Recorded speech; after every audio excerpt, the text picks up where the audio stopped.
"There's no place for you here," my son-in-law said on Thanksgiving Day, so I left. The next day. The turkey was still steaming when he said it. Not shouted. Not whispered. Just loud enough. "There's no place for you here." The room didn't freeze the way it does in movies. No forks clattered. No gasps. The cranberry sauce didn't stop wobbling. Life rarely pauses for cruelty. My son-in-law Aaron stood at the head of the table, one hand resting on the back of his chair like he owned the moment. Maybe he thought he did. My daughter Emily sat beside him, eyes locked on her plate, knuckles white around her fork. 20 years earlier, I'd taught her how to hold that fork. Now she couldn't even look at me. I felt the words hit me slowly like cold spreading through water. I waited for anyone to say he'd gone too far, my sister, my nephew, even Emily.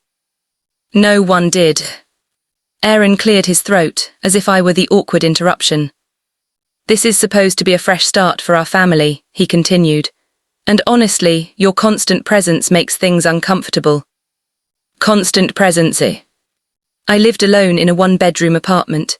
I saw my daughter maybe twice a month. I brought pie. I asked about her job. I tried not to mention her father, who'd died 8 years earlier. Uncomfortable. I looked at Emily. "Is that how you feel?" Her lips parted, closed. She glanced at Aaron. That was answer enough. I stood slowly, joints stiff, heart louder than the football game playing in the background. I picked up my coat from the chair where I'd placed it so carefully, like I already knew I wouldn't need it for long. "I didn't mean to cause trouble," I said quietly. "I just came to spend Thanksgiving with my family." Aaron nodded once. "Exactly." I didn't cry, not then. Pride can do that, hold the tears hostage until you're alone. I walked out into the cold November afternoon, with the smell of turkey clinging to my clothes, and the sound of laughter following me like an insult. No one stopped me. The long walk home. The bus ride felt longer than usual. Every bump jolted something loose inside my chest. I stared out the window at houses glowing with warm light, families gathered around tables, hands passing plates, voices overlapping. I wondered when I'd become optional. At home, I hung my coat on the same hook my husband once used. The apartment was silent except for the hum of the refrigerator. I reheated a can of soup and ate it standing up. That night, I didn't sleep. I kept replaying the moment Emily looked away.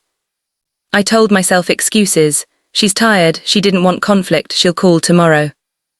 Morning came. No call. The next day. The knock startled me.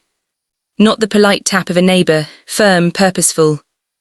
I opened the door and found Emily standing there alone.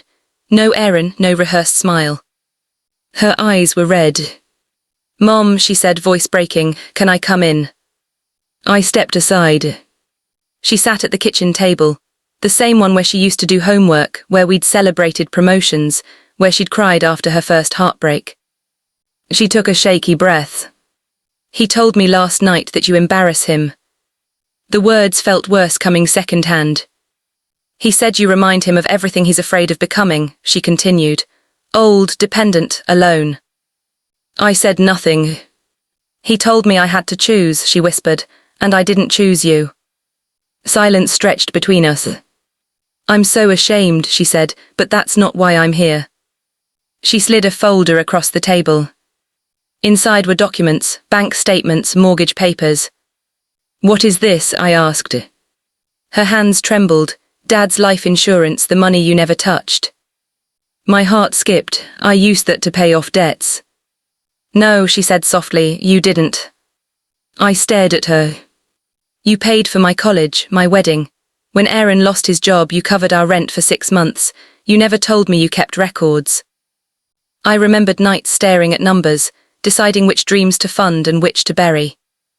"I thought it was what parents do," I said. Emily wiped her face. "Aaron found out, that's why he snapped yesterday. He doesn't want to feel like he owes you." I laughed bitterly, "So he erased me instead." She nodded. Then she said the words I hadn't expected. "I left him. Truth has weight." She stayed for hours, told me everything. The criticism, the control masked as concern, the way he'd slowly isolated her from friends, from me. He kept saying you were manipulating me, she said, but the only person manipulating anyone was him. I made tea, listened, let her speak until the truth drained her. That evening my phone rang. Errand. I didn't answer. He texted instead. Emily's emotional, you filled her head with nonsense, we need to talk. I deleted it. The fallout. Word spread fast, families always do. Some people said Emily was brave, others said she was dramatic. Erin's parents called me a snake. My sister called to apologize for not speaking up. Erin showed up at my apartment 2 days later. I said what I said because I care about my family, he insisted. You're a reminder of failure. I met his eyes. Then you should be grateful because reminders keep us honest. He left angry. But anger doesn't hold power forever. A new table. Thanksgiving came again the next year. This time the table was smaller. Emily sat across from me, laughing freely. A couple of friends joined us, people who chose each other deliberately, not out of obligation. We held hands. I'm thankful for second chances, Emily said. I squeezed her fingers. I'm thankful for truth. The moral. Sometimes being told there's no place for you is not a rejection, it's a revelation.